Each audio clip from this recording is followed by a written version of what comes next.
Hi everyone, it's Denna Babul from the Fatherless Daughter Movement, and today we're talking about Lesson 2, wedding season. It is upon us, and so I brought my trusty bouquet for you. I am in the moment. I'm wearing white. I don't have on my wedding dress because it's a wee bit tight, and I really don't want to bust out of the seams while I'm talking to you. But let's talk about the real deal here. You're a fatherless daughter, you've gotten engaged, and now you're feeling the pain of his loss all over again. Remember, fatherlessness is a journey, and these monumental moments in our life, like our wedding day, are a big day that bring upon all these emotions that we've tried to keep under the surface that are bubbling up. Who's going to walk you down the aisle? How are you going to pay for it? What are you going to do about the father-daughter dance? There's so many emotions around it, so I'm here to help you out. The first thing I'd say is, who's going to walk you down the aisle? Let's tackle that. Who do you want it to be? Who makes you feel beautiful? Who makes you shine?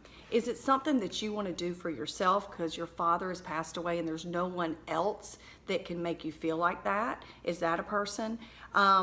Maybe it's a stepfather or a stand-in.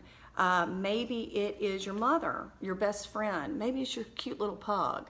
But who is it that you want to either grab that leash or lock arms with and walk down that aisle to your future husband and partner? Because remember, you're walking straight down the aisle to a wonderful love, something you've dreamt about. So think about who's going to make you feel beautiful and shine, and that's who I would ask. The second thing I'd say is be honest with yourself and your future family that this is going to be uncharted territory. It's going to be a time of grieving and of happiness. Talk through the issues that you're feeling. Are you worried about financials? Are you worried about who you're going to invite to the wedding? Are you worried about maybe a disruptive family member or somebody that's still going through some pain or some issues in their own life that you feel may say something or do something that would upset you? Think about who you may want to take off the list or you may want to omit. It's a beautiful thing to say no. No is actually a full sentence. You can say it with me. Try it. Nope, you're not invited. Doesn't mean you're an asshole. It means that you're powerful, and you're taking up for yourself, and you're making this day just about you and your fiance. And that's what it should be, about pure love and joy. So think about that. You have a new beginning. You're going to find this beautiful love story, and you've worked really hard to get there, so don't let someone else mess it up for you. Make a plan. Action negates fear. Where is it that you're feeling uncertain? Is it the old pain from your father? Perhaps you need to write him a letter to him in heaven or to him that he'll never get. Tell him all the pain you're feeling. Tell him what you'd wished for yourself, what you wanted for this day, and maybe read it to your fiance. If he's like my husband, he's going to be a little bit clueless. He has no idea all these emotions. He can't. He didn't grow up like this. Let him know all the feelings that you're having and let him maybe help you through it.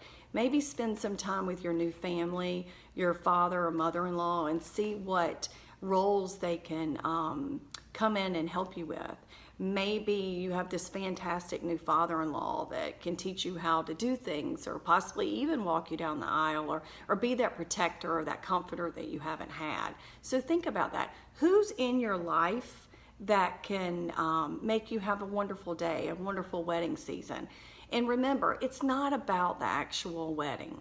It's about the sentiment. It's about the emotion behind your commitment to one another. Nobody's going to remember how much money you spent or what food you had or anything. They're just going to remember watching you and your partner commit to one another. That's the beautiful sentiment that everybody wants. Everybody wants to feel that.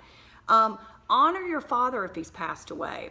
Think about how that would work best for you. What I did with this trusty little bouquet, this wasn't my bouquet, but what I did is I put a picture of my dad in my bouquet and I kind of stuffed it down there, and it made me feel as though he was walking me down the aisle. I did have my uncle, my dad's brother, walk me down the aisle, but I kind of felt like I had them both with me. That's what made me feel the most strong, the most beautiful, the most loved. Think about how you're going to honor him. If it's going to be too upsetting for you on the wedding day, maybe do it the night before. Get a friend of his or a family member or a brother or somebody to maybe give sentiments that your dad wished that he could give you. Think about writing something for him in a program or having someone speak about him at the wedding, but take the pressure off yourself. I know some people like to light candles or have a rose sitting in a chair beside their mother, but that would break my heart. I could not do that. But think about, how do you want to honor him? If your father is out of your life by choice, you can omit certain things. If it's the father-daughter dance that's giving you a lot of pause, omit it. Put in place of it maybe a dance anthem or something that you and your friends, a little dance that you and your friends like to do, or something like that that would make you feel empowered and excited and happy. It's okay to skip the moments that you don't need to worry about.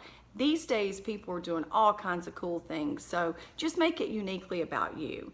Make the day about love. You have the rest of your life to feel sorry for, and I don't take that lightly, but to think about this fatherless journey. You have the rest of your life to have those moments. It's okay to have it through the season, but let's make sure that actual wedding day is one of pure joy. The other thing I would say is build a marriage and not just plan a wedding. Have people around you that advocate for your union. You have other friends that are married, maybe an older couple or someone in your family that you want to emulate, that you see a wedding, a marriage that they have been successful in for many, many years and been through lots of pain and joy and all kinds of things together. What did they do? What do they do that made their marriage work? Think about that. And there's a couple other things that, books that I actually, because, obviously I'm a writer and I really love books. And there's a couple of books for me that were a big deal in my marriage and in singlehood and so on, and getting me to that place. One of them was the 5 love languages. It teaches you what language do you need to feel and receive love. Are you someone who needs to have words of affirmation? Do you need touch? Do you need presence? What does your husband or partner to be need? What is their language of love?